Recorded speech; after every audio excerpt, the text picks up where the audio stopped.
Ladies and gentlemen, boys and girls, children of the clone mafia. What do we have from the drop-off ferry today? Well, it's from China. So, yeah. And as tagged by my intro, it is the thing that once used to cost a lot, and now it can be available quite inexpensively. And why have I chosen such a thing? Well, in the end, it's because eventually we need to progress. And as we progress, things like patents, trademarks, they all die, they fade. And eventually, there's China. And China will clone your ish. And as your ish is cloned, well, we'll have a reason to move forward, invest in more tech, but also they'll undercut your prices. And if you're charging a whole lot for something that doesn't cost you a whole lot little to put in, they will expose you for it. And instead of taking your money and putting it into your investment budget, what most people do is sell a few things at a very high margin and then coast. So what we end up with is a market that's kind of on wobbly wheels. So I've had this debate with people, and should you expose basically Chinese and Korean clones to the market and show people where they can get this thing for less? But what I've kind of come into with a lot of debates on this is that the people that have $10,000 to pay for this amp or this DAC or, this 5 figures that these people might have, they're not going to buy the clone. And if the price jump is so large between the clone and the original, at no point is that going to affect the people who would have bought that anyway. These people just would not be with a product. And at the end of the day, the people who chose to buy that original thing, well, they're a lot of the reason people buy such things is not because of their actual sound value. It's more because of the cachet of the product or whatever. And that R&D has already been done, and that investment has already been put in. So the question is, does the tech work? And that's kind of all I care about. I don't really have a dog in the fight about manufacturing processes, because a lot of this stuff comes down to taxes. It comes down to governmental investments, things of the like. So when we're done having this argument about, well, that person did all of this work to do this thing, most of the things that we're talking about, all of these technologies already previously existed anyway. And people are just kind of slapping together other people's ideas in the first place. And you can say, well, they spent time to to figure out that these components work together. Great. I don't care. I just don't. At the end of the day, I don't care. And you can be mad at me for that, and you can yell at me in the comments if you want to, or you can just take the information as it comes, because the information's out there. So if we're not actually having this discourse, all we're doing is leaving out a part of the market, or what we're doing is having a lot of people rolling the dice, seeing if the Chinese thing works or it doesn't. The clone thing, whatever we want to put it, however we want to put it, to castigate it. So that's the reason that we have this little beastie. And I'm going to try to figure out how this box works, because I'm kind of a Luddite, and it looks like one of these Chinese puzzle boxes to me at this point. So give me a second, because just cutting this thing open is not enough. Trust me when I say this. There's going to be a lot more cutting. So this is a lot easier, it looks like. And then the question becomes, I'm really trying not to destroy this box, but I think I'm going to get impatient in a second. Yeah, bear with me while I have puzzle time, because I'm an idiot. But I do want to be able to put the thing back in the box if I need to. And now, through the marvel of wondrous science and knowing how people origami boxes, we have figured this out. It wasn't that dang hard.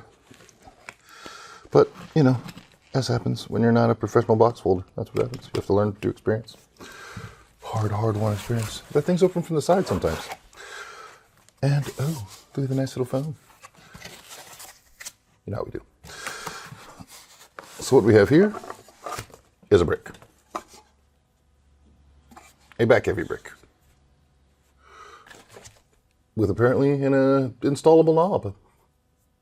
I'm touching your knob. Good Lord. That's a deep insertion. So what have we here? We're going to have to Is there a spike that we have to find for this thing? I don't really understand what's going on, honestly. I may have to do surgery later.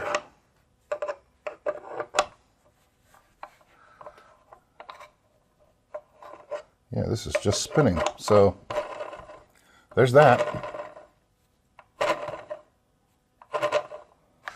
So that's the first problem. So I'm definitely going to have to figure that out. Nevertheless, let's hook it up. Okay, and no power cable. So that's another thing we're going to have to figure out. So we have a noise box, silence power cable, and oh well. And then we're going to have to figure out what in and out is. I'm going to guess that in is closer to me. So let's try this way.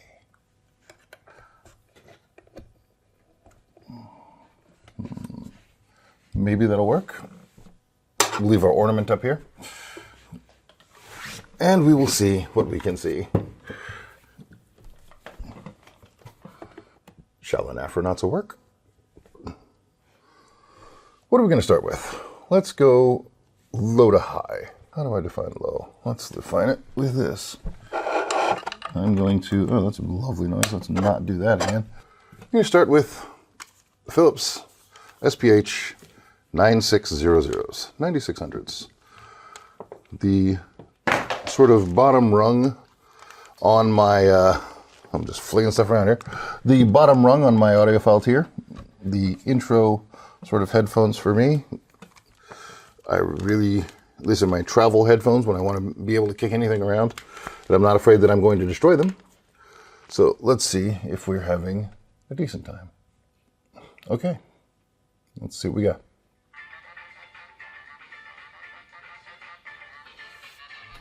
Okay, that was just to see if it was making noise. Let me start with something I'm more familiar with, because I don't know how it's supposed to sound. I don't remember. That album is kind of lo-fi.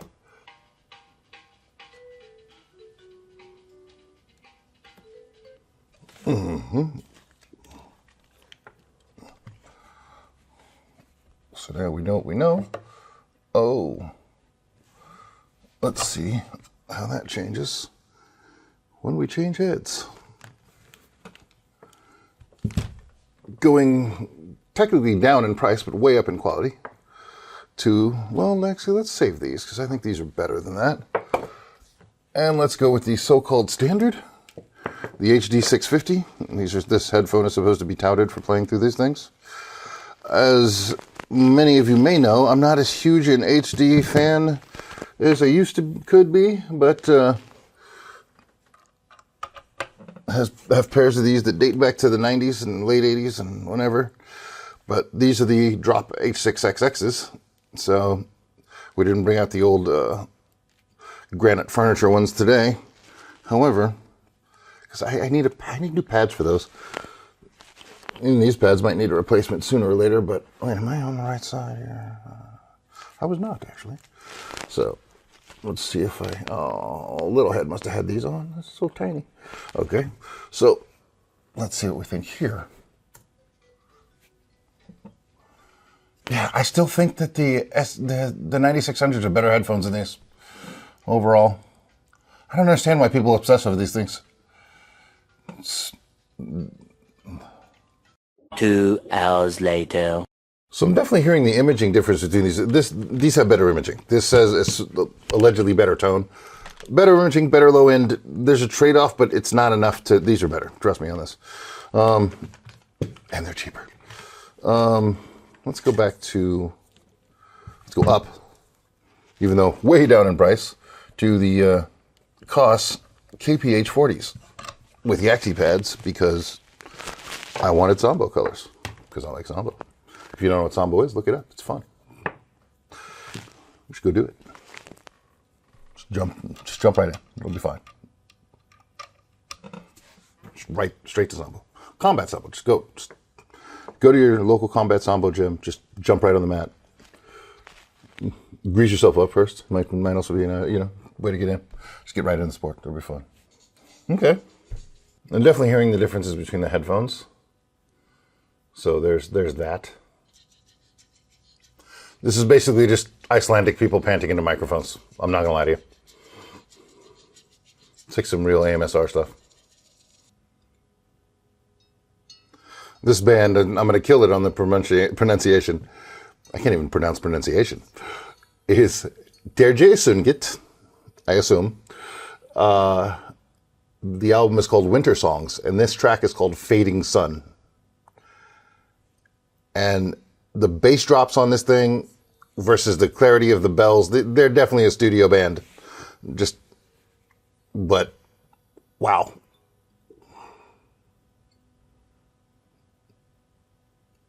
If you just want to be impressed by sound quality and oof, this is a thing. It's 2010, Winter Songs, Fading Sun. You should be able to find it with those words. TERJEISUNGSET. So say that however you like. It's probably some swear word in Norwegian that I have no idea. Okay, that's what that is. Now we're going to step it up again. And this time, we're going to go to the warmer and more comfortable Fostex T60RP Argons from Modhouse Audio. Shout out to Ryan from Modhouse. My tungstens are on the way. And one of the big reasons for buying this amp is that it's supposed to be able to power the tungstens. Now on paper, I'm very doubtful. So I'm going to take these two, which are relatively hard to drive, and see what we can do from that perspective. However, they are not, and never will be, as difficult to power as tungstens, because those are just on a completely different shelf. As far as needing power, you need speaker amps, you need a dedicated thorium reactor to even think about considering pumping the jams out with these things. So we're going to see what we can see. The beauty of the tungstens is that they are volt heavy, not, oh geez, I made myself a mess, not amp heavy. So at the end of the day, if there's enough voltage in this thing, it will push them. But we'll see how cleanly and how well when it gets here. If I can figure out this knob situation. I'm really disappointed with this whole knob thing. It's so simple. Just glue the knob on, or something, bolt it on. I don't even know how it's done, to be honest with you. I'm not a knob man. I tend to avoid other knobs if I can. Okay. Definitely harder to drive. Yim Hok Man, Poem of Tiny's Drum, from Poems of Thunder, the master Chinese percussionist. You have to say the whole thing, like Tribe Called Quest, every single time. Now I'm going to do a little sub-bass check here. James Blake, Limit to Your Love. If you know about the sub-bass drop in James Blake's Limit to Your Love, you know. It's not even that great a song, but that sub-bass, whoo, it's an okay pop song, I guess. Not a big fan of this boy's whiny voice, though. It's not. The song's better than his voice, to be honest. About 53 seconds in. Very good imaging and separation on this amp. Like in the sub-bass drop, there's a pop, a finger snap that's over here. It's really over here. And you can hear it over here, but it sounds like it's coming from that way. It's quite interesting. Now we're going to go to Lionel Lecky's HH, which is short for Herbie Hancock. And it's a solo jazz guitar album he did of the works of Herbie Hancock. The amazing part of this album is the recording is just, I mean, Lionel Lecky's playing is masterclass, but the recording, the delicacy and the detail that he got on this recording is just incredible. And the fact that you can hear all of his finger slides, his breathing, there's a lot of, it's a guitar and he uses vocals and mouth sounds, basically. It's the best, it clicks and pops, and it's his breath to make these works sing. And man, the detail and the dedication that was put into this was just incredible. Not the wrestler. And how much low end they get out of this guitar. So I'm gonna go to Thundercat, from Drunk. This is the bass test, man. Transients, active. Okay, I'm now gonna switch to the HiFiMAN HE6es because they're even harder to drive. And while the Madhouse tungstens are an overall better sound, they're better tuned, the 6Es have a slightly better technical basis. So the details and the little things are a little more noticeable. So I'm basically going to just run back through that same sequence of pieces and see what I hear the differences, and see if I can try to see if I can hear the difference with the technically more expensive drivers, basically. The RPs were a modification, and when we receive the tungstens, that will be the actual headphone, the first headphone that Ryan actually made himself, and those are top tier. It's already pretty much been decided by everybody that matters. Again, much harder to drive. Interesting. So I have reached the limit of the volume on this amp. I can still hear things, it's fine, but depending on whether it's got enough voltage or not, I may be limited on the tungstens as well. These are a little more amp driven, but yeah, there's definitely a volume shelf. So I'd either have to provide more signal to the amp, or yeah, that bass drop is not hitting like it did. So, as we have run into a volume limit, what we're going to have to do now is cross our fingers and hope that someone's done something right on this thing. So now what I'm going to do is expose the soft black underbelly. I do like these silicone feet. I really do. They are nice and bulbous. And, you know, if you have a Bulbasaur, you can, you know, trade bulb secrets. So what we're going to do here is these things, these little red patches, I guess, I don't know what you would call it, red inserts, with little knobs are called dip switches. And these switches should help me get more volume out of this thing. We're about to see if that's the case. They may do absolutely nothing and be there for show, but I doubt people would install a component just for looks, but China. So we're going to see if we can get an increase of volume out of these bad boys, because these are the ones that obviously just dropped off a shelf here. So let us see if we can crank it up. As we're going to go comparatively, I'm going to make this relatively quiet. I'm just looking for a jump.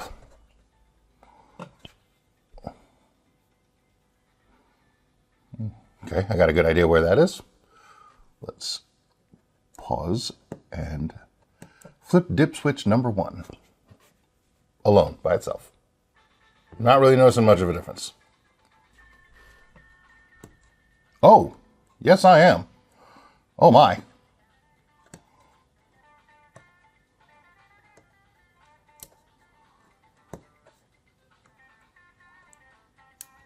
So they work by channel.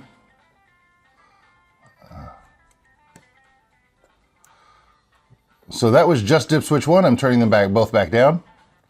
I'm now going to lift dip switch 2.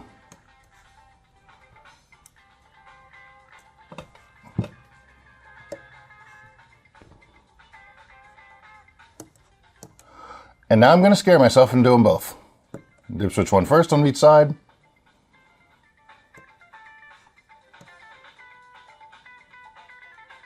Okay, we're getting a respectable amount of volume now. I'm actually going to go back to James Blake, just for fun, and see if I can't blow my head off. Oh. Yeah, that's a lot of power.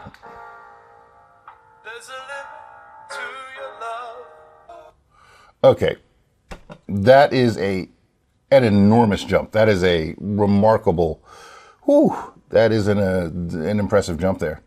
From no dip switches to both dip switches, you are having a serious volume increase. And now I'm going to check low end again, because low end. Buena Vista Social Club, Chan Chan. Why not? Okay, this is a very busy track with a lot of layers, a lot of things with echo and reverb on, and they're very well separated. Yeah, this is, whoa, this is a different thing altogether. Okay. Ooh.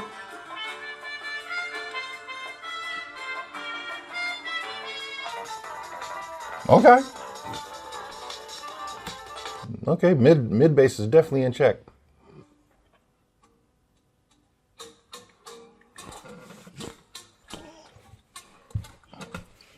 Let me go back to the Argons for a sec and see if I think what I'm thinking is real. Oof. Lord. Okay. Now I'm checking bass. That's all I'm doing. Okay. One more back and forth again. Because, yeah, the timbre on this thing gets a lot clearer when there's more power in it. That's for sure. That is definitely a thing that just happened. That just happened!